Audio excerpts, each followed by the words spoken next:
just lives down the road. About, what's it, 10, 11 hours? Oh, you're joking. 12? Something like that. You're from yeah. Ryan Kolodziej from Wisconsin, where the cheese is. Last year he brought us some cheese. You bring me cheese this year? Are you with the county? No. No. I know he did bring some rhubarb though. You have to hook him up with that. So Ryan is going to talk about diversity on the farm, and it's quite interesting. Ryan, thanks for being with us today. Yes, sir.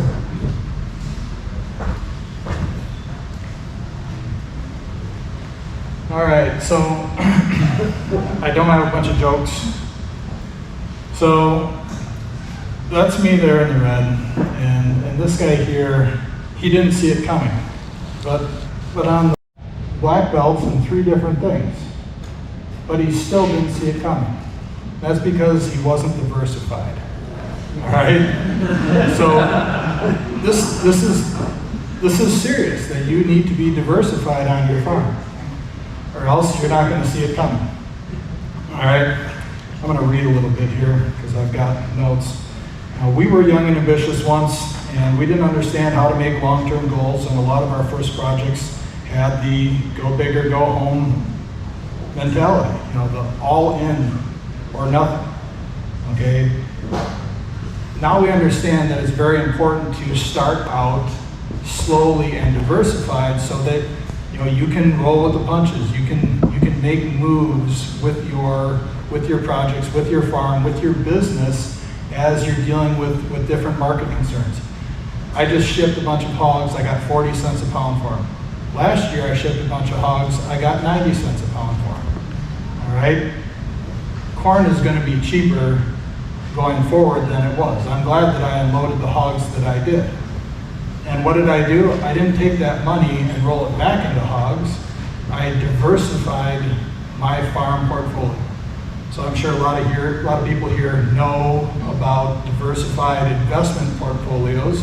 It's the same thing in farming, that you need to maintain a diversified farm portfolio so that you're not caught off guard when the price of fertilizer goes crazy. That these guys were mortgaged to the hilt to buy fertilizer last December, and where did the cost of fertilizer go? It just kept going down. If you would have waited until the time you were planning to buy your fertilizer this spring, you'd have saved, especially on the guys that plant thousands of acres, they would have saved a boatload of money. But what happened? Well, there you go. You didn't see it coming. So, this is true. Deanne, my wife here, said, you should get off the farm and get a hobby. So I went down to the local gym and I said to the owner, I said, I should come down here and help train some of your guys, because I've got a lifetime experience wrestling livestock. And he says, you're a nobody. We don't need your help. And I said, well, let's get in the ring. Let's see how little I know. He didn't see it coming. I led with this photo last year. This is 2015. We had let this set fallow in 2013 when we got it, because there was a disagreement with the in-laws about what we were going to do. And then we no-tilled corn, sunflower beans, corn into this. And at this point in the spring, we walked through here and we realized that we had something special here that we did not intend. This is diversity at its genesis. You can't really tell that this is going to be something special unless you really go in there and start looking around. There's trees growing in all these rows. And where did all that seed come from? It blew in. So we have maples and oaks and birch and all kinds of things. You can see there's ragweed, all kinds of ragweed coming in here. There's some of your clump grasses, and this eventually became a lot of ragweed and a lot of goldenrod. And now there's no ragweed and there's no goldenrod, and we didn't do anything about it. And it just happened that way because of how things evolve on this particular land. So you should be aware that things are always going to be evolving. And regenerative, I wrote this part, regenerative ag is a transitional process. That what you start with today is not going to be what you have tomorrow or the next year or the year after that. You need to know it's going to change. So don't be too caught up with being all in on, I need to make this property something different today, because if you're patient and a little bit ingenuity, you're going to have, so this is this spring, and this is 2050, all right? Way up there, see the house, and you can see that there's a different species of tree. Okay, the house is over there. These are all box elders, where we first started running our hogs. Turns out box elder really doesn't mind being rooted around. There can be a ton of pressure on a box elder tree, and it's still going to maintain. Turns out we didn't even need to break into a lot of this in the back here. So this is just continuing to develop and evolve, and it's money in the bank. You know, that this is an untapped resource that we're slowly working our way into. One of the other things about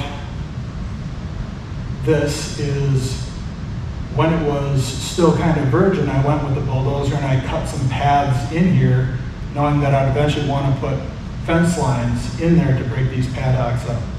The house over here, so this corner over here, that's a 1 acre lot. Okay, so this is about 200 feet across, and it narrows a little bit. So these paddocks are not a full acre, they're more like a half acre. And this is where we started with the hogs, and we slowly allowed them in here. But there's been hogs in this area since 2017, 2018, and we have not had to move them out of there because we've been able to match the pressure to what's growing in there.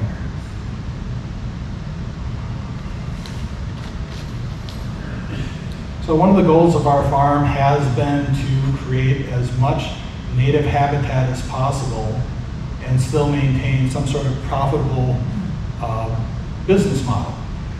A lot of people have been talking about that what works for me is not what's going to work good for you, but one thing that's universal is that you need to be observing what's going on so that you can make the changes necessary.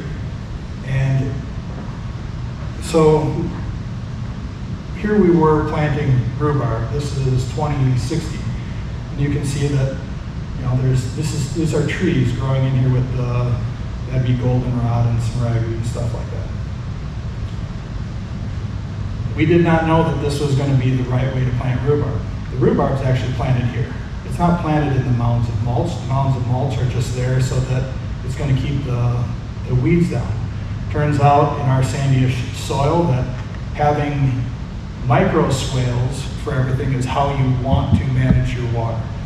That's a little bit more permaculture than regenerative ag, but it's still a helpful tool for people that have issues with, you know, you may have, you know, clay soil where you're going to be doing it the opposite. Your plants are going to be on top of the hill and shedding the water away, where here I'm doing the opposite, where I actually want to funnel the water down to where I'm putting the plants. So this is 2 years apart. Okay? We sold this to a company that made shrub. It's a vinegar, non-alcoholic beverage that people use. They had this vinegar, flavored vinegar to like a soda water, and people drink this stuff. They bought a ton of rhubarb from us. Okay, so this little garden, okay, we picked $4,000 worth of rhubarb out of it. And what did it cost us to do this? Well, rhubarb is easy to divide, as Russ knows. It's like, you know, he's like, hey, can you send me some rhubarb plants? I'm like, I got a whole bunch of stuff I'm gonna just throw out. I'll just throw it in a box and send it to you. Well, what do I owe you for it? I'm like, oh, nothing. You know, here's some rhubarb. As far as the profitability, and this is where I didn't see it coming. All right? And this is, I was on the end throwing the punch on this one, because now we're selling $5,000 worth of rhubarb every year, and it costs us nothing but labor. This is thick rhubarb in here. I can pick 100 pounds of this in an hour, and I sell it for $2 a pound. Okay, $200 an hour picking rhubarb. Laughing all the way to the bank because my father-in-law is saying, "What are you doing planting all that rhubarb out there? No one's going to buy that."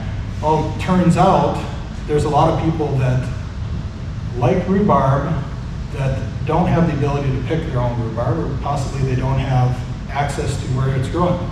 But in Wisconsin, everybody's got rhubarb in their backyard, but we're still selling out of it. Didn't see that coming.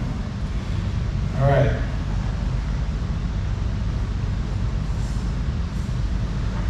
Covered that. All right. We're consistently observing and planning the next step of our farm's sweet spot. All right. What's the sweet spot? I don't know. Okay. Next year, when people are calling and asking for rhubarb, or they're calling and asking for raspberries, or whatever they're looking for next year, because the shrub people came out of nowhere. All right. And there was a winery, came out of nowhere.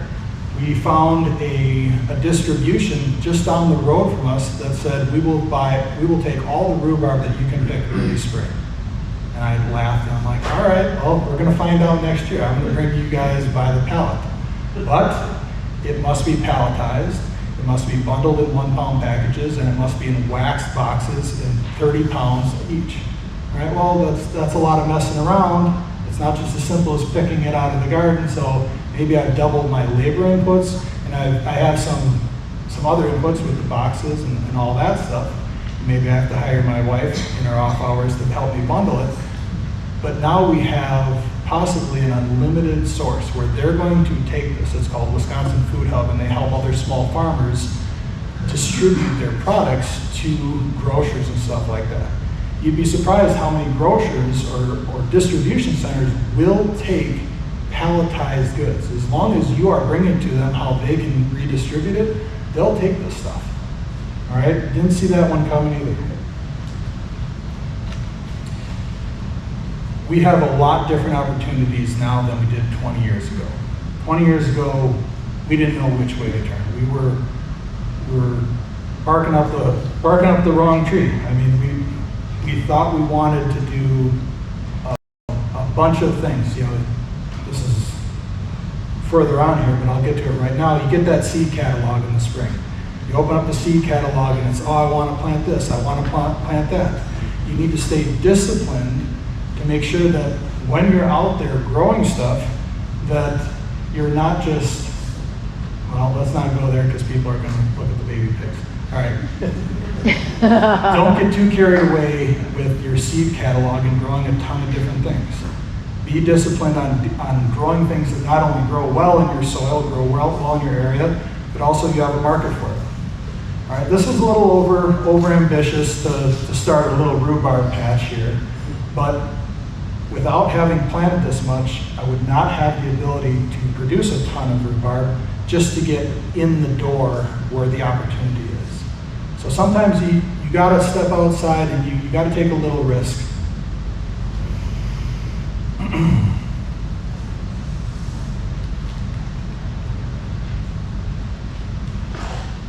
Biodiversity is not the only diversity that a small farm or family farm should have, right? A lot of people are talking about biodiversity, talking about the different forages in your field. You know, if you want to be out there early in the springtime grazing your animals, you're going to need some cool weather forages, so you get that stuff out of the ground and growing, and then you need the other type of forages for your late season stuff. But that's not the only diversity you need to have. You need to have diversity that's, okay, we got rhubarb, well, we got bacon. All right, so now we have, we're in multiple markets. We're not tied to livestock, we're not tied just to rhubarb. That everyone should be diversified in your revenue sources, so again, you're not at the mercy of market fluctuations. if you were selling corn last year, you made out. But if you were buying corn, it was not good paying $8 a bushel for corn.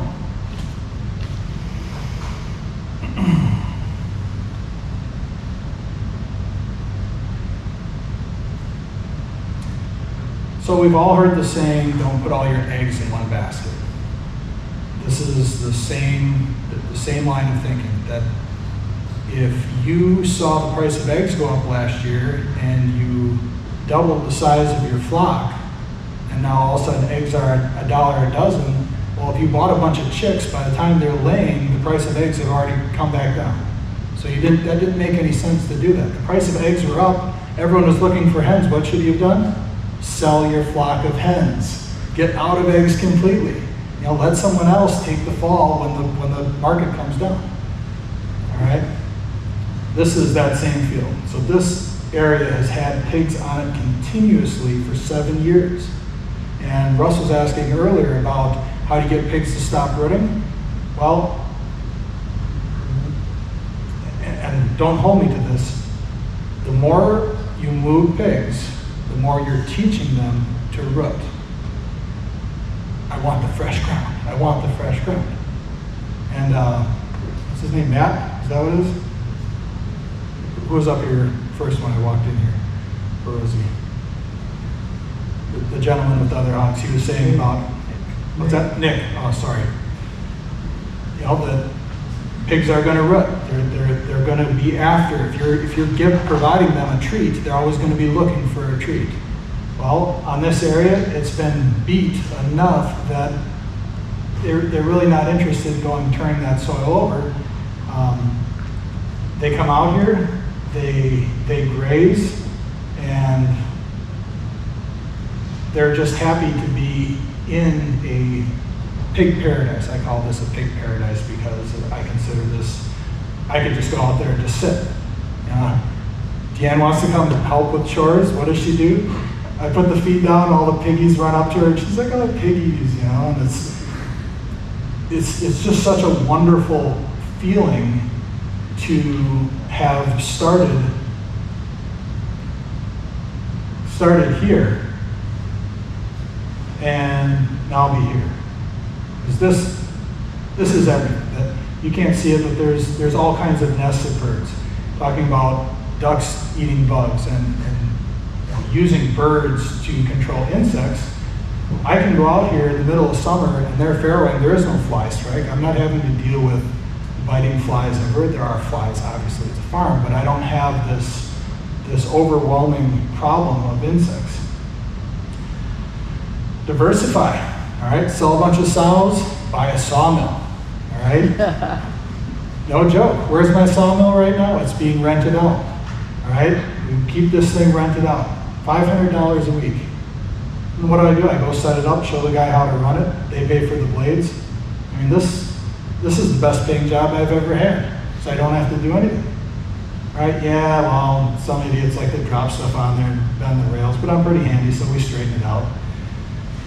Diversify when you have the opportunity. If you have a windfall, like beef prices are pretty good right now, so I'm sure a lot of guys are selling some beef. If I had a bunch of beef cows, well, I'd be selling every which one of them that I didn't like. If she ever looked at me bad, she'd be on the trailer right now. And I'd be taking that money, I'd be buying a sawmill, or I'd be investing it in some other avenue. Or even better yet, I'd be buying land. Okay, land is part of a diversified portfolio anyways, not just a diversified farm portfolio, which I don't even know anyone I've never even heard anyone talk about a diversified farm portfolio. Part of that should be reinvesting in buying land. My father's father, every time he had a kid, he would go buy someone's farm. At least that was the joke in the township. He had 13 kids, 11 of which survived, but so he bought up everyone's farm. We grew up 4 miles from where they milked the cows, and it was still on Grandpa's farm because he was always acquiring land whenever he had the opportunity. It makes me very sad that I was building silos in 1999, okay, when I graduated high school, and I watched all these farmers take their money from a good year when milk was up, and they'd build a silo, or they'd buy a tractor instead of squirreling that money away or doing something else with it. Price of milk come down, next thing you know, farm's gone. Well, what happened to the farm? Well, they had to sell it just to pay the bank off, or they'd sell the herd to pay the bank off. So just, you know, don't be Jason here.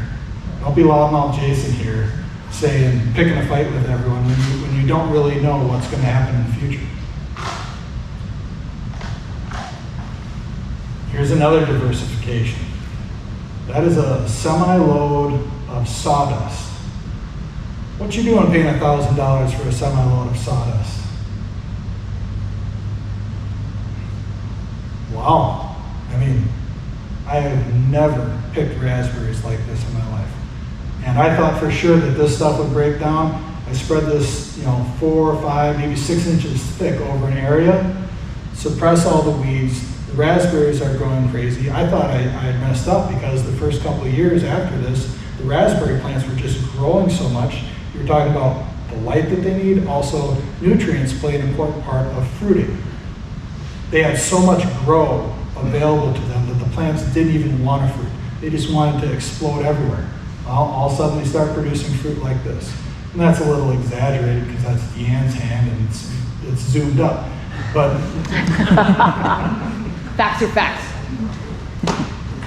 But these things set these heavy clusters of these huge berries. And, well, it cost me $1,000. It might last me a lifetime. That fertility, that area might have that sawdust, that residual from that sawdust in it, when it's time for me to become part of the soil. There is nothing wrong with planting monocultures. Okay, there is a place for everything. This was a disturbed area that when we had the bulldozer in here, we were disturbing some area for making the driveway. This is what was in the soil. I didn't plant any of this. All this clover came up. And instead of being like, oh man, what a terrible thing I've done by having a monoculture of clover here, well, let's run the pigs in there because they're going to love that. Diversification isn't just what you have as products. It's what you do as an individual, all right? I'm not necessarily a machine operator by trade, but I grew up around machines, so I'm able to operate heavy machinery. We rented this for a week for $2,500, and I did $10,000 worth of work with it.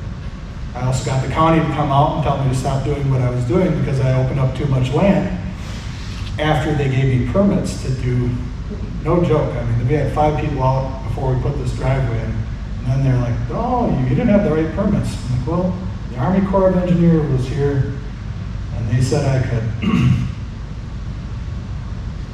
This was one of the best ideas we had. This is County Road B here, and it's a shortcut between US 10 and Interstate 39 up there in Wisconsin. And everyone knows, oh, that's the place with the pigs by the road. All right, we had pigs in this area for 1 year, and then we planted a rhubarb patch. This is all stuff we planted the same year. So that's 1 year's growth. And again, what a efficient revenue source. That per square foot, in some of this, we're picking £1 per square foot each time we pick it. That's $2 a square foot.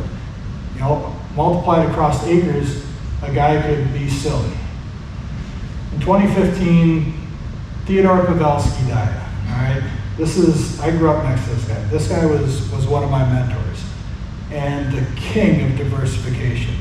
All right, this guy did maple syrup. He grew a couple acres of potatoes. He milked 20 cows. I mean, this guy did everything.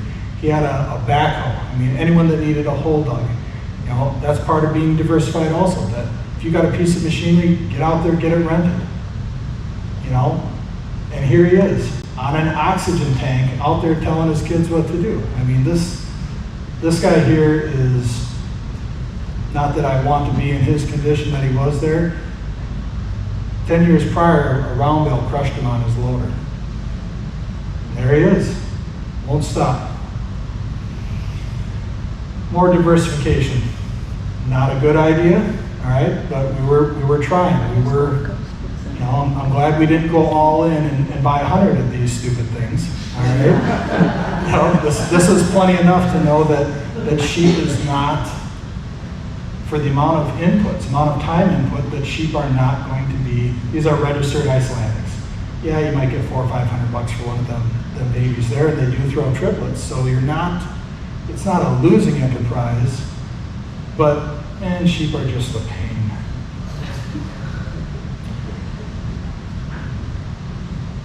We had a handful of hens, and I decided it was going to be a good idea to build an incubator out of an old refrigerator.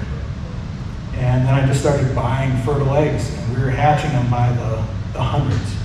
And we sold 1,000 because that's what's allowed by law without permits. We sold 1,000, exactly 999 of these that year. And we were selling poults for $10. And if you have the right type, that you can actually get what they call a sex link, so that they have the right color coding, so you know what a pullet is. So if you want to get rid of the boys at this stage, or if you have ethnics, they'll take them for $5 as soon as they're big enough to make soup out of them. This was kind of our aha moment as to, we don't have to grow corn. And I wrote a poem about it. Okay, back then, because father-in-law's like, no, the land's been rented out, it's gonna stay corn and beans as long as I'm alive. I said, well, my wife's name's on the title, we're not gonna grow corn around. So, this is the aha moment. Next was the Muscovy duck, ferocious. We do have problems with predators, that's why we don't have chickens anymore. But we still have Muscovy ducks because they are ferocious. Not only are they ferocious, but they're a wild stock that she will hatch out. Every one of these hens will hatch out a dozen or 15 of these babies and go eat mice to feed her babies. Now, have you ever seen ducks, you flip over a piece of plywood and your ducks come and run and eat all the mice? Muscovy ducks, I think that I said this last year, that if you're gonna raise any type of fowl and you have predatory problems, Muscovy ducks is probably a good place to start. That was a while ago. Bottle calves were free that year, which they can be at certain times of the year in Wisconsin, because in January and February, they'll die before they make it to the sale barn. You know, so what are you going to do with a whole bunch of your bull calves? You just hit them in the head with a hammer and throw them out. Not too far from this place, I had a picture I didn't put in here of us in the car, an old Buick, with bottle calves in the back of it driving home. All right? So I also like the tether. Even if they're not on the tether all the time, I like to keep a rope around their neck, just so that if they wander too far, they get hung up somewhere. So here's 2018 maybe, and we're fencing in this area to run the hogs in.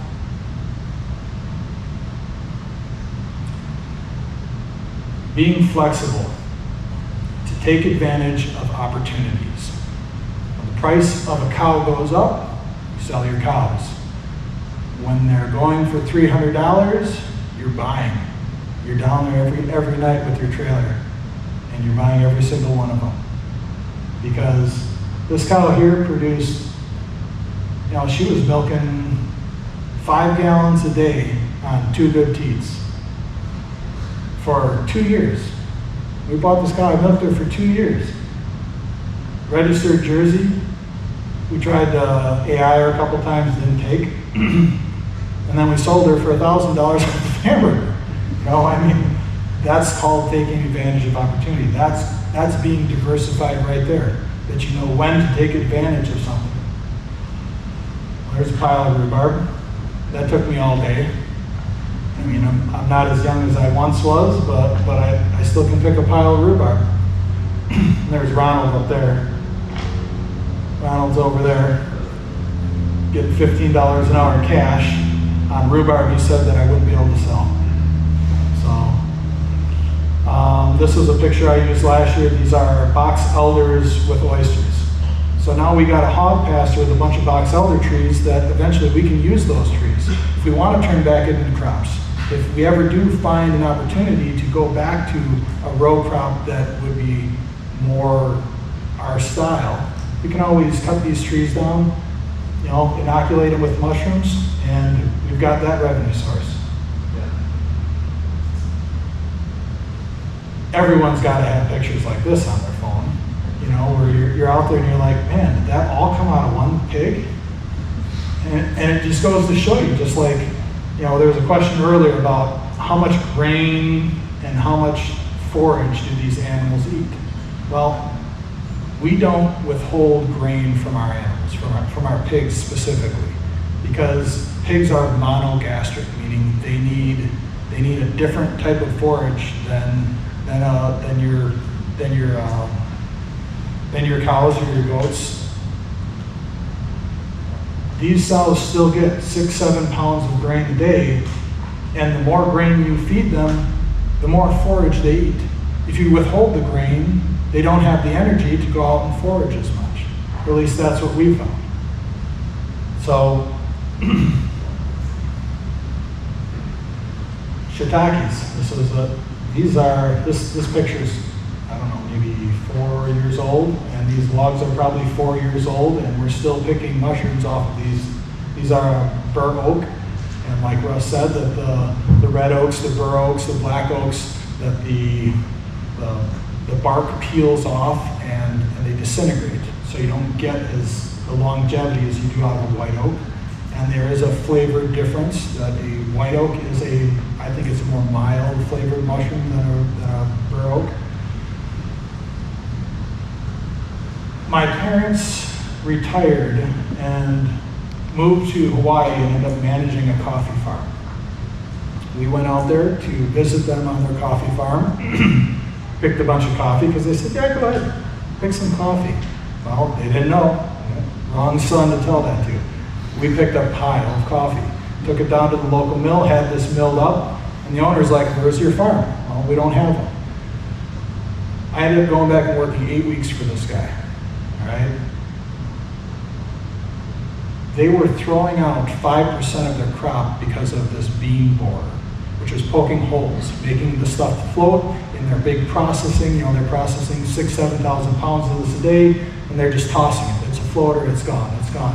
So can I keep the floaters? Yeah, go ahead. Took them back to my parents' place, running them through. Turns out, guess what? There's 2 halves to every cherry. One of the halves is still good. This is Kona. All right, at the end of 8 weeks, I had a literal pile. I mean, a pickup truck load of coffee that I'd saved that he was going to throw out. We run it through his equipment to check the test weight on it, and he says, Ryan, I can't let you have that. You know? So now he sends me coffee whenever I want. But he was not able to have the mentality of being diversified, where take your stuff, if it's not running through your fancy equipment, maybe see if it'll run through a little bit older style equipment that might be a little more efficient. We like good coffee. This is innovation right here. That right there is oxygen hose. Ted Pavelski's oxygen hose, because when you're on Medicare, they just keep sending it to you if you need oxygen hose. And he's an old farmer. He was using the same oxygen hose for 5 years. Clear little area here so the bag doesn't get a hole poked in it. This cost me 25 cents to put 2 taps in that maple tree. In 2013, we made 100 gallons of maple syrup. Not fun. I mean, that was a lot of work. It takes 50 gallons of red maple sap to make a gallon, so we collected 5,000 gallons of sap and cooked it down. It was a good experience, but I don't know if I'm going back to maple syrup anytime to be diversified. If we did, it would be reverse osmosis, it would be box elder, and it would also be on vacuum collection lines, so that you're not dealing with all the labor inputs. I got a lot of grief for this. Okay, posting pictures of my pork chops. Everyone's like, well, that ain't pork, or that ain't red wattle, or whatever it was. And this is by accident. All right, we had a gilt that didn't breed. She was probably 14, 15 months old when we butchered her. Turns out that if you let them go long, yeah, you're gonna have 15% waste in fat, okay, but you have way more than 15% more in awesomeness, all right? No one talks about finishing hogs. Everyone talks about finishing cattle. I mean, a grass-fed animal is gonna be 24 months minimum before you're sending it to market, all right? Why would you send a hog to market at 6 months? Especially if you can not force feed it on a bunch of high protein. All of our pig feed is 12% protein, believe it or not. And you come out with, well, that is depressionary. That right there is my mother's, let's see here, not grandfather, but great uncle. I think this is 1934. And he's raising these purebred Durocs. And this was legend in our household about the Durocs that made the farm through the Depression. All right? Not necessarily diversified, but having a bunch of hogs at that time allowed them to carry on so that the farm was able to do more things later on. Sometimes you need to be a specialist at some things if it calls for you to be a specialist at something. If the market's good on hogs, well, stay with the hogs until it's not. This is a sow that we butchered. And I don't know what her hanging weight was, probably like 400 pounds. And this just shows you that you, especially if you take a sow, all right, you don't butcher her right away. Give her 2-3 months on good feed. Let her get some of that fat back. And, oh no, all right. I mean, porterhouse. Throw these things on the grill. You know, tell people that that's a Jersey steak. All right, which I did, and people say, man, it's the best beef I've ever had. Truth, absolute truth. They, no idea. All right, pork steak. This is organic, high percentile clover baleage. So this is high moisture. When we don't have pasture available, we are always trying to provide this. And this is not, you know, this is not from them using their paws. They don't carve that out of there with their paws. They carve that out of there with their teeth. Mostly because this is a frozen block of, because it's high moisture and it's probably 20 below when I took this picture, but they're gnawing on this bale of hay and eating this. I figured it out that our sows were consuming, you know, 1.5 pounds, 2 pounds of this bale a day, which is kind of incredible considering they're a monogastric animal, that they would be choosing to eat that much forage. Uh-oh, I'm out of clips. Oh no, how much time do I have left? I'll tell you guys some stories. What do we got on time? You got to hang on. You were falling for it. You're on. What this said. You got a red light. Got a red light? That works. You can do questions. You can still talk on it. Can I? Yeah. Oh, okay. All right, questions. But I got a page left of jokes. Do what? I got a page left of jokes. Page left of jokes. Hang on to it just a second. Hang on. So it's your family farm you guys alone? I got into this a little after you started. Did you plant those trees or did they just come up? You go back to My brother 2015 and I split it, except for that one. picture. 119. Yeah, so we have Well, like 51 plant acres the that you trees, guys they are just- working. This right here is the result of a custom-built no-till. Certified pharmacy technician. Okay, so what I did is I took an old Nissan pickup truck and I took the rubber off the wheels. And in the springtime, when it was soft, I went and drove down all the corn stubble that was left from the row crop. And as I was driving down, I had bags full of seed next to me, and I'm throwing it out the window like this as I'm driving down. All right, so these left micro swales, so the indentation was probably a good 4, 5, maybe 6 inches deep in spots that was gathering leaf litter and all kinds of debris. And as these seeds blew in there, it was just the perfect place to grow these trees. You can't tell it. These trees are in rows. Oh, yeah. Did you plant them or? No, that just blew in. Well, you ended up with several. What's that? I said, you ended up with. I ended up with that. That's like, Yep, and that was something I didn't see coming. Other questions? I mean, I would come to your house and, but I mean, Why do you have your sap bag on the there's ground? nothing. The sap bag is because holders cost money. And we 100 gallons takes, 100 gallons of syrup takes 5,000 gallons of sap, and if you get 5 gallons out of each tap, okay, you need to put 1,000 taps, you gotta drill 1,000 holes. If you gotta go out and buy a spout or spigot or spile or whatever they're called, you're gonna have quite a bit of investment to scale up.